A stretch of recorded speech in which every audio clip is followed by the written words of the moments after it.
L'homme ne vivra pas de pain seulement, mais de toute parole qui sort de la bouche de Dieu. Voici votre moment de méditation quotidienne.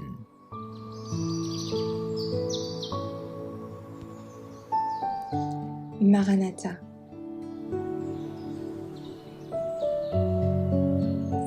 Le 3 février. Il pèse les actions. Car l'Éternel est un Dieu qui sait tout, et par lui sont pesées toutes les actions. 1 Samuel 2, verset 3. Je vis un ange qui se tenait debout avec une balance à la main, pesant les pensées et les préoccupations du peuple de Dieu, particulièrement des jeunes. Sur un plateau se trouvaient les pensées dirigées vers le ciel, et sur l'autre, celles qui étaient dirigées vers la terre. Sur ce dernier plateau était placée la lecture des romans et les préoccupations concernant le vêtement, la mode, la vanité, l'orgueil, etc. Oh, quel moment solennel!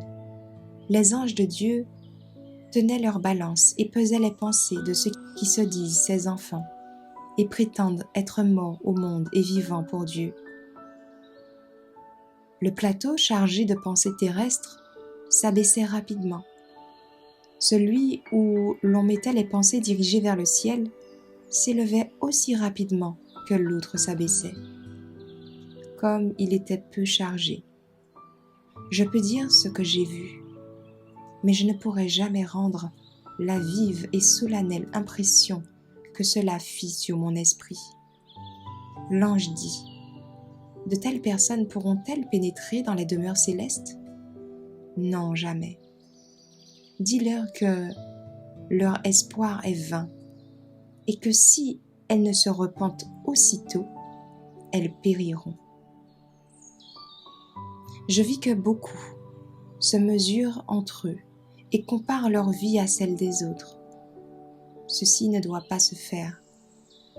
Personne, sinon Christ, nous est donné comme un exemple. Il est notre vrai modèle. Et chacun doit lutter pour se distinguer par son imitation de Jésus. Certains d'entre nous ne connaissent pas encore le renoncement et l'esprit de sacrifice, pas plus que la souffrance pour l'amour de la vérité. Mais personne n'entrera dans le ciel sans avoir consenti à un sacrifice. Il faut cultiver l'esprit du renoncement. Certaines personnes ne se sont pas sacrifiées elles-mêmes sur l'autel de Dieu, mais ceux qui sont prêts à tous les sacrifices pour obtenir la vie éternelle la recevront. Et cela vaut la peine de souffrir, de crucifier le moi, de renoncer à une idole. Un poids éternel de gloire mérite bien que l'on considère tout plaisir terrestre comme sans importance.